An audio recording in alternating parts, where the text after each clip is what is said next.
All right, and we are live with another episode of Mentor Minutes, just a chance in your day to ask any questions you might have on leadership, deal with any struggles you're having, anything you're not looking forward to as a leader. So while we wait for people to jump online, and if you're coming to this late, definitely drop into the comments, let me know any questions you have.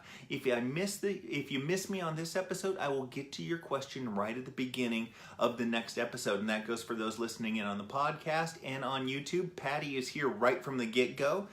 But I also like to weave in some kind of common themes while we wait for some questions to queue up and in between questions as we go along. Kendra, so good to see you here. Thanks for saying hello. And today's topic is one that's near and dear to everybody's heart. Mar, good to see you here. Glad to have you tuning in yet again after yesterday. Luke, as always. Today's topic, near and dear to everybody's heart, is meetings and how to make them more effective. So while we wait for some questions to tune in, or to jump in there, I want to start off by talking about a few things that you can do right off the bat to try to get your meetings under control. Now, meetings are a tool for you to do your job, just like anything else, just like reports, anything else. And we look at the bad side of meetings. Juanita, Andrea, good to see you here. But I also want to acknowledge that they are necessary, they are important, and they are a good aspect. You can misuse any tool in your tool chest as a leader, and meetings are one that people do all the time. Now, one of the first things that I recommend for people when I work with private coaching clients or I talk to people about meetings, one of the first things that I recommend for them to do is look at their meeting calendar. And I want you to look at cutting things down in half. I want you to look at the time, the length of the meetings that you have on your calendar that you have some control over or that are regular, and say, hey, yeah, I know we have it scheduled for 30 minutes, but you know what? I'm going to adjust it and make it just a 15-minute meeting. Just because Outlook defaults to 30-minute time increments doesn't mean that that's how you have to schedule your meetings. It's important to be able to keep them on track and to be able to manage your day and everybody else's. Marveda, Freddie, good to see you here. To be able to manage your day and everybody else's, to be realistic, because what happens is, and I'll get to this later in some of my notes on meetings, is you end up filling that time. If you allot 30 minutes for a 5-minute question, I almost guarantee you'll take close to 30 minutes to finish the meeting. So take a look at the goals, take a look at the purpose behind the meeting, and look to cut the time in half where appropriate. The second area that I want you to look at is to cut the number of attendees in half. The more people there are in the meeting, the less likely it is that it is going to be a good meeting for everybody that's there. Cut that down. I know Amazon.com famously has a 2-pizza rule. And if the meeting can't be fed with 2 pizzas, then it's got too many people in it. Or it needs some sort of approval or something like that. Cut the number of attendees in half. The third area from a halves perspective, so we have cut the length of time for the meeting in half. That way you're more focused and you make better use of your time overall. Cut the number of attendees in half. And the third thing is look to cut out half the meetings. Look to have them half the frequency. So if you have recurring meetings, can you do them on a bi-daily basis or a bi-weekly basis? Or maybe even a monthly basis? If you have those update meetings, what can you do to reduce the frequency of those meetings? So the rule of halves for meetings, Cameron's rules of halves, is cut the length of time for the meeting down in half, cut the number of attendees in half, and look to cut the frequency of the meeting in half. Now, Mara's going to get us started here, and I wonder if you have a daily plan sample for salespeople to use his time perfectly to get more deals done. Great question, Mar. No, I don't. I never was in sales. I didn't have, well, okay, I did a stint in retail for a little while, but that's not, I think, what we're getting at here. So I don't have any sort of template. But what I would recommend in this case, Mar, and I see your follow-up question there. What I would recommend is actually reaching out to maybe the top 3 salespeople you have. Maybe just the top 1. You can do them one at a time. There's some flexibility here. But I want you to pick their brain and ask them what they do on a day-in, day-out basis. And maybe what you do is you actually do these individual. I'm just trying to think of how to engage them and get the most out of them, because salespeople aren't always the easiest people to pull information out of. So go to one individually and ask what they do on a daily basis to get more deals done. then go to the next person, and then I want you to pull all of those things together and do a second round. And say, okay, so I've got this, I've interviewed a few different people, I've got this, this, and this. Anything else that you'd like to add? And so that what you do with that is you give them a second bite at the apple, you allow them to brainstorm off of other people's ideas, and then you will have that daily, plan, shall we say, of how to get more deals done. It's a great way to tackle, for anybody that's out there, that's a great way to tackle best practices, is to go around to your team, your top producers, your best employees, and pick their brain on what it is that they actually do that makes them better, whatever that metric happens to be. And then spin it around one more time as a brainstorming exercise, and then you can distribute that as a tool for everybody else that's out there. Great question to start us off, Mar. From a dynamic from sales for meetings, Mar, that's the next question, is what's the perfect meeting characteristics for sales team? I think really it's almost more frequency. My experience, again, not managing sales teams, being in organizations with sales teams, is you want to keep that pace going. It's easy in sales to kind of fall off and go through waves of pace. So if you have daily meetings where very quickly they talk about who they're reaching out to and who's on their schedule to tackle today, and that may be all it takes. And so you start off with that, and then you start off perhaps with also the next thing might be some challenges and frustrations that you have, or that they might be facing. So I'm going in, I've talked to this customer 5 times, they haven't bought a thing, I'm pitching this new thing. Anybody got any ideas out there for something new that I can try? And so you open up a dialogue and create a dialogue. But so much of sales is pace. You referenced a daily plan, and I think you're recognizing that in there. You want to keep that pace going. They're always on the phones, always hustling, always trying to drum up new business, because so much of sales is a numbers game and churning through that volume.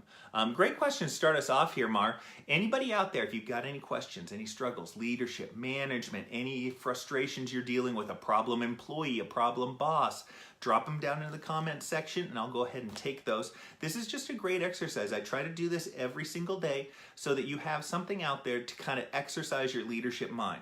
A lot of the questions and a lot of the things that we deal with don't have a specific application to your job or your role or your industry. But the concepts that we deal with do have correlations most likely to what you're dealing with. And just going through the exercise of thinking through those things makes your leadership skills stronger because you're putting a focus on it. Asif Romans, good to see you here as well. The second thing that I really wanted to mention is, in regards to meetings in particular and making them more effective, is looking at the meetings that just shouldn't be happening right now. So if you are doing a meeting about something that could be satisfied in email, and we've all had that before, where we leave a meeting and go, that could have been done over email. Do yours over email. Be the person that makes the change and institute some new things out there. You'll see what actually grabs on and takes hold in your organization. So what I want you to look at is what recurring meetings don't need to happen. So it may be that you were doing a weekly meeting in regards to a special project, or maybe you were focused on revenue last year, and so you'll have a weekly revenue meeting. If you aren't talking about something new, if that's not the new focus, then stop that recurring meeting. Look to cut that out. If there was a special project, and we've had that go on before, where there was a special project and that recurring meeting just seems to keep going, kill those ones. So take those meetings that shouldn't take place in the first place. If you can do it through email, if you've just got a few questions to ask, don't call a meeting, send an email. All right, the thing about meetings is, again, they are a tool, but it needs to be used effectively.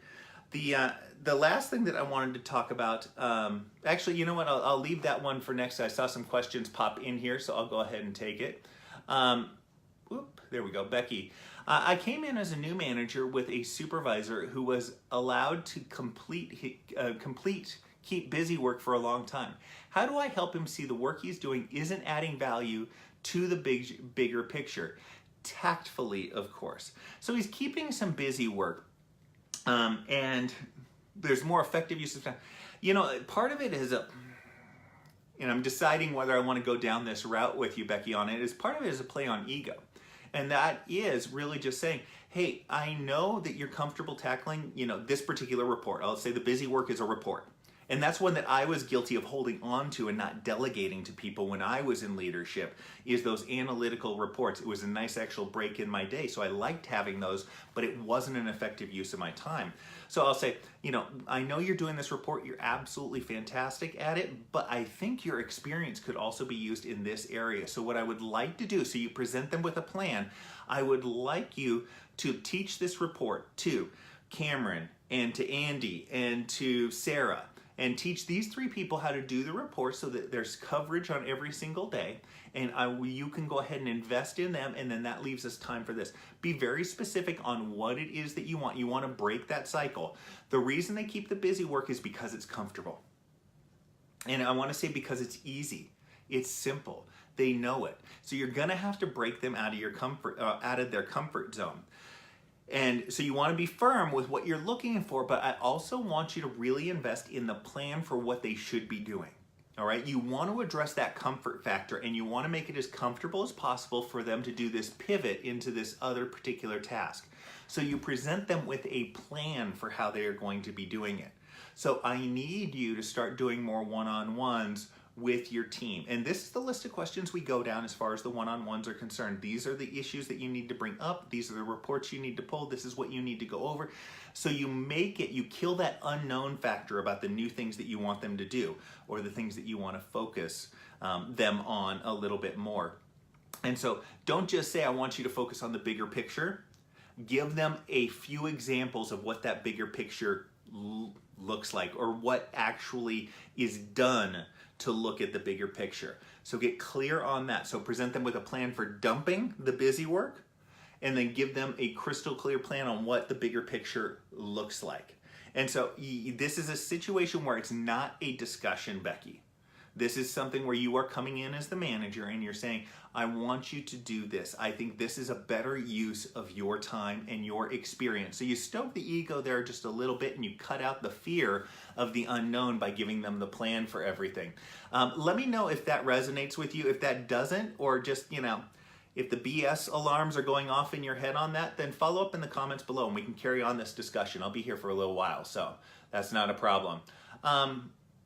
American Icon, what do you think of the book? I have not read American Icon, Jai Paul. I appreciate you bringing that up. I'm going to have to go ahead and take a look at that and see if it's on the list. I have a big push over the coming year to be reading a lot more, and I'm actually going to be going back into a lot of the leadership and management books that I've read before. And so this Friday I'm going to be discussing, on this live session at 12:30, I'm going to be discussing Extreme Ownership by Jocko Willink. I invite you to come along. One of my favorite books of the past couple of years in regards to leadership and management. So I'll be discussing that. Last week it was Peaks and Valleys, one of my personal favorites, helped me through some tough times in my career and my personal life. So definitely look for those. I'll be looking to do those Fridays at 12:30 every single week, going to be going through. But I'll take a look at American Icon, Jai Paul. Appreciate it. The other thing in regards to meetings is to leave and cut the meeting when it is over. Now, I read a big thing on Sheryl Sandberg, who's the Chief Operating Officer of Facebook, and that's how she goes through it.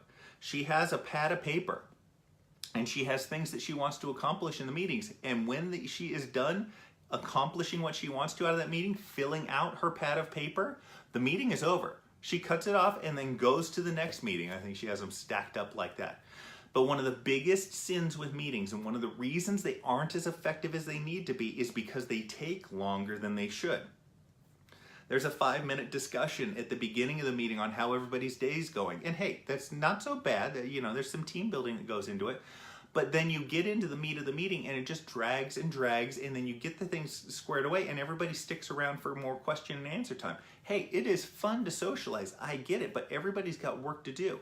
So be the person to set the example. When the meeting is over, when you have accomplished the goal of the meeting, and that'll be something we get to as well, when you accomplish the goal of the meeting, stand up and say, all right, cool. If we don't have anything else, I'm out of here. And everybody understands that everybody is busy. And so oftentimes one person standing up and saying, I'm out of here, makes everybody else jump up and leave. And so that's one of the big things is even if you have a half-hour meeting that you think is going to take a half hour, if it takes 20 minutes, great.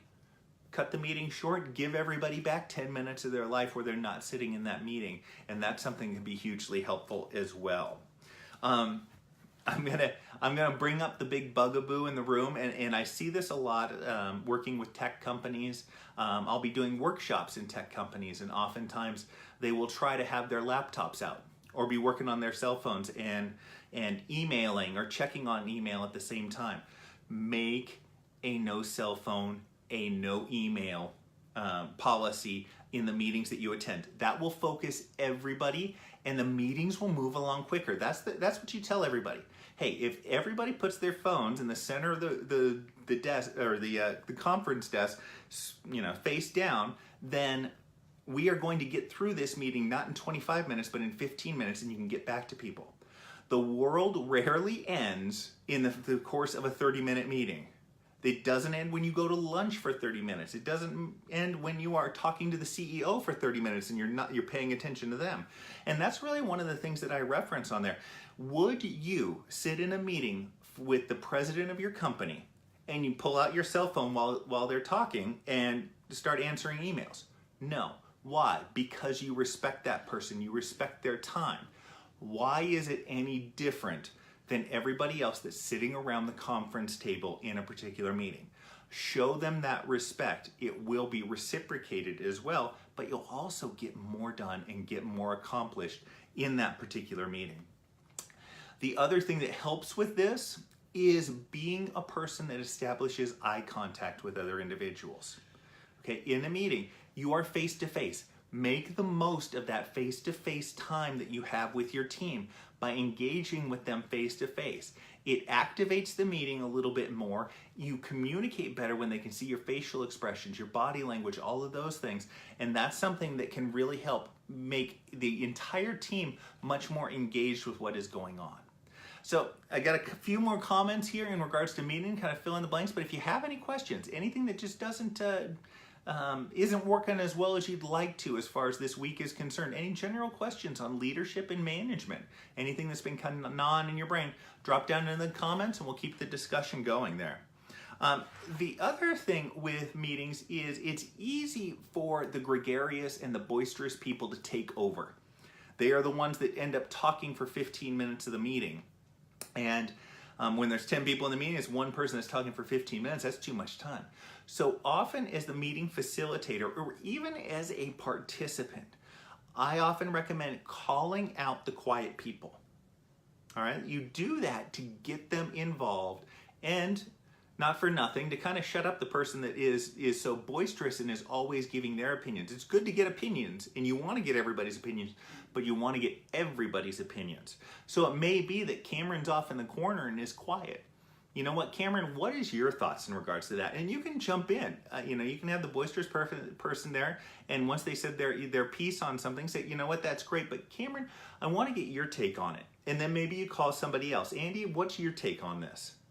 And so you call them out and you bring them into the discussion. You not only get feedback, but you also get more engagement because all of a sudden everybody realizes that they might be called on. It's kind of like almost an elementary school class. But look to bring those quiet people into the conversation.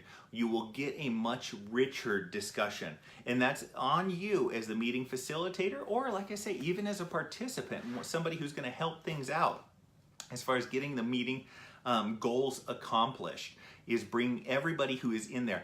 If the person was on the meeting invite, then they should have some input into what is going on in the meeting, the topic. Otherwise, they shouldn't have been on the invite to begin with. So if you're not comfortable calling on somebody and getting their feedback on something, that's somebody who you might not want on the meeting invite list. That can be helpful as well. The other thing is and this is a little trick that I learned way too late in life, and that is if you have handouts. I did this a lot when I was doing a lot of reporting, is at the beginning of the meeting, I would distribute the handouts. And sometimes if it was a big meeting, I might present the handouts and have them sitting down in front of chairs all looking professional and stuff. Big mistake. What happens is when you pass the handouts out at the beginning of the meeting, what does everybody do? They start looking at the handouts. They start thumbing through all of the pages. They start looking at the presentation that you're going to give if you printed it off and presented it to and gave it to them. Don't pass out any handouts until you are ready to discuss them. Because if you do, you're taking away from everything else that you're going to be talking about, because everybody's going to be looking at what you gave them. So again, if you've got some handouts, then pass them out when you're ready to start discussing them. That's a great little cheat for making things relevant and continuing to keep the discussion focused on what you need to get accomplished. A few very simple things that I think get overlooked in the day in, day out, because you're looking, I get it, everybody's time crunched on things and you don't always have time for it. But what you do have time for is you do have time for 30 seconds to sit down and ask yourself, what is the purpose of this meeting? What is the question that we are looking to answer? What is the action we are looking to take? Or what problem are we looking to take action against? What is the goal of the meeting? And that's a great thing. When you know that what the goal of the meeting is, you know when to end the meeting. You know what? We're all convinced that we're going to take this particular course of action in an effort to reduce costs over the next quarter. Great. Everybody have a good day. Done. Meeting over. Get clear on that goal. And the reason I say you have time for it is because it's 30 seconds, a minute, maybe 2 minutes that brings more focus to the meeting that you are attending. And what that focus does is that allows you to gain that time back by not having superfluous discussions while the meeting is going on. Every meeting that you have should have a stated goal at the outset. You might even get in the practice, I've seen organizations get in the practice of stating that goal at the beginning of the meeting. Thanks everybody for attending. Our goal for this meeting is to blank. And so you state it right up front, everybody knows what it is, and it brings the focus to the issue at hand. So everybody isn't thinking different things. The other things are some basics. It is good to have an agenda. Why is it good to have an agenda? Why is it worth my time to write out simple bullet points that might be only 3 to 5 bullet points for a particular meeting? There might not be that many different topics to discuss or ways to slice the apple, shall we say. Take the time to print it off, take the time to distribute it. Again, it gets to this focus question. It also allows you to take some control. Because what happens a lot of times is you start talking about the first point and all of a sudden you've got 30 minutes for this meeting, you have 5 things to discuss, and 15 minutes in, halfway in, you've only discussed one of those. It allows everybody to have something that they can see, and you can go, you know what, that's great, I think we've exhausted our discussion on that, we need to get to these other 4 items. And so everybody recognizes that you've presented it. You know, as soon as you present these are the things we need to take care of, everybody takes a little personal ownership and wants to make sure to get through all of those things. So it helps you keep control of the meeting. And that's the big benefit of agendas. The other thing is clear actions. There should be some action that is taken after every meeting. What is it that we are doing? I get it. You are reviewing last week's report of performance. Okay, the review meetings. Not a huge fan, I'll be completely honest. Those are ones that I might look to cut back on if possible. You can send out the report to people along with your observations and kind of keep a running email thread on observations on the report as opposed to bringing everybody in together. But even those review meetings,